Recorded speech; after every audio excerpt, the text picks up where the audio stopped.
तो गाइस आप लोगों ने एक चीज नोटिस किया होगा कि एईपीएस ट्रांजैक्शन करते समय, एईपीएस निकासी करते समय इस समय बहुत ही ज्यादा बायोमेट्रिक डिवाइसेस ब्लॉक किए जा रहे हैं, ब्लैक लिस्टेड किए जा रहे हैं। चाहे आपके पास मंत्रा कंपनी का L1 डिवाइस हो, चाहे आपके पास मर्फो कंपनी का L1 डिवाइस हो, L1 डिवाइसेस ब्लैक लिस्टेड होना यानी ब्लॉक होना शुरू हो चुके हैं। तो अगर आप लोग भी नगद निकासी का काम करते हैं और आप भी L1 बायोमेट्रिक डिवाइस का प्रयोग करते हैं, चाहे आपके पास किसी भी कंपनी का L1 डिवाइस हो, चाहे आपके पास मर्फो का हो, मंत्रा का हो, तो आप लोग को सजग होने की जरूरत है। आप लोगों को रूल एंड रेगुलेशंस को फॉलो करने की जरूरत है, नहीं तो आपका भी new L1 device block listed हो जाएगा। और अगर एक बार ब्लैक लिस्टेड हो गया आपका डिवाइस, तो आपका डिवाइस दोबारा से रीस्टार्ट नहीं होगा, प्लस आपका जो भी आरडी सर्विस रहेगा वो भी पैसा आपका बर्बाद हो जाएगा। और आप लोगों को पता ही होगा कि L1 डिवाइस L0 डिवाइस की अपेक्षा कितना ज्यादा महंगा आता है। तो बेसिकली अपडेट क्या है और आज के समय में L1 डिवाइसेस क्यों ब्लैक लिस्टेड हो रहे हैं, क्यों ब्लॉक किए जा रहे हैं एनपीसीआई के द्वारा, इसके बारे में आप लोग को जानना जरूरी है। तो वीडियो को बिना स्किप किए पूरा देखिएगा,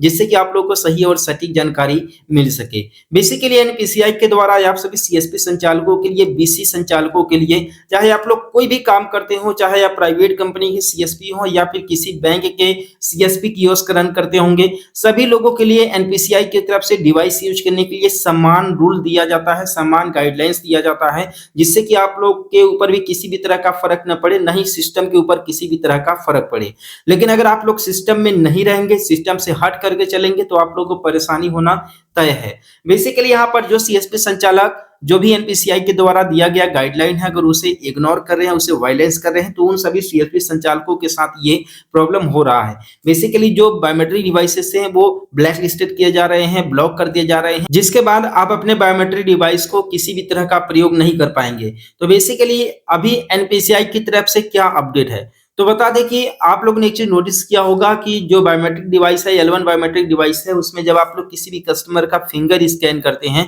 तो फिंगर स्कैन करते समय होता ये है कि अगर किसी भी तरह का कस्टमर के फिंगर में, प्रिंट में अगर किसी भी तरह का कट है या किसी भी तरह का निशान है, इवन अगर कलर भी प्रिंट हुआ है उनके फिंगर पर, तो वो फिंगर एक्सेप्ट नहीं करता है बायोमेट्रिक डिवाइस। उसमें तुरंत एरर आ जाता है 2146 का या 2147 का, या फिर जो है कि एरर 403 का, 404 का, इस तरीके से कई तरह के एरर आ जाते हैं। तो बस आप लोग को इन्हीं एरर को जो है कि कम करने की जरूरत है। अगर आप लोग के पास ये एरर ज्यादा आ रहे हैं, यानी कि कस्टमर ज्यादा जो है कि फिंगर लगा रहा है जिसमें डस्ट लगा हुआ है या फिंगरप्रिंट कटा हुआ है, और यहाँ पर जो है कि ये रिकॉग्नाइज किया जा रहा है सिस्टम के द्वारा कि फिंगर सही से नहीं लगा, तो यहाँ पर ये समझा जाता है एआई के द्वारा, यानी कि जो पहले से डेटा साइंस इसमें अपलोडेड है, जो भी प्रोग्राम अपलोडेड है, उसके द्वारा ये रिकॉग्नाइज किया जाता है कि यहाँ पर जो भी फिंगर लगाया जा रहा है वो एक क्लोन फिंगर है, और क्लोन फिंगर होने की वजह से यहाँ पर जो है कि 2146 या 2147 का एरर आता है।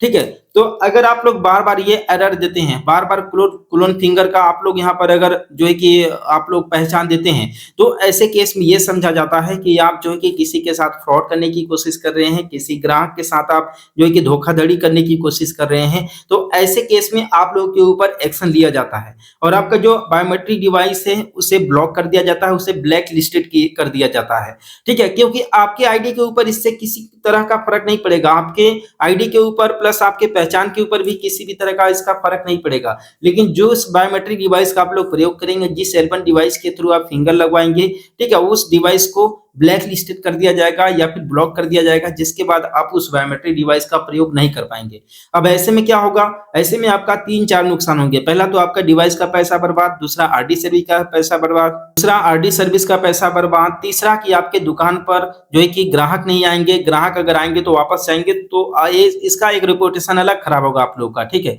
तो आप लोग के कई तरह के आप लोग को प्रॉब्लम यहाँ पर फेस करने पड़ेंगे। इससे बेहतर ये है कि किसी भी कस्टमर का अगर आप लोग फिंगर लगवा रहे हैं बायोमेट्रिक डिवाइस के ऊपर, चाहे मर्फो का हो, मंत्रा का हो, L1 डिवाइस हो, ठीक है, तो कस्टमर का फिंगर पूरी तरीके से जांच ले, परख लें और क्लियरिटी देख लें कि क्लियर है या फिर नहीं है। अगर क्लीन नहीं होगा, ठीक है, तो कस्टमर का जो कि फिंगर पानी से धुलवा ले या फिर किसी साफ मटेरियल से साफ करा ले। ठीक है, और साथ में प्रत्येक बार फिंगर कैप्चर कराने के बाद आप अपने बायोमेट्रिक डिवाइस के स्कैनर को किसी जो है कि सॉफ्ट कपड़े से जरूर साफ करें, और साफ करने के बाद ही दोबारा से फिंगर उस पर रखवाएं। अदरवाइज आप लोग के पास अगर ये बार बार 2146 या 2147 या फिर जो कि एरर 004 या 3 अगर आता है तो आप लोग के पास ये प्रॉब्लम आना तय है और आपका भी L1 biometric device black listed या फिर जो कि हॉट लिस्टेड हो जाएगा। यहाँ पर आप देख सकते हैं साफ-साफ यहाँ पर लिखा हुआ है device black listed, please contact the system admin existing management client application. यहाँ पर ये बोला जा रहा है कि जो भी आपका बायोमेट्रिक डिवाइस है, ठीक है, वहां पर आप लोग कांटेक्ट कीजिए कि आपका डिवाइस क्यों ब्लॉक किया गया है, ठीक है। लेकिन जब कांटेक्ट किया जाता है तो वहां से भी किसी भी तरह का पॉजिटिव रिस्पांस नहीं आता है और ऐसे में सीएसपी संचालक काफी ज्यादा परेशान भी हो जाता है। तो आई होप कि इस वीडियो के माध्यम से आप लोगों को एक नया जानकारी मिला होगा। तो चैनल को सब्सक्राइब कर देना यार, वीडियो को लाइक कर देना। मिलते हैं फिर किसी नेक्स्ट वीडियो में एक नए अपडेट के साथ।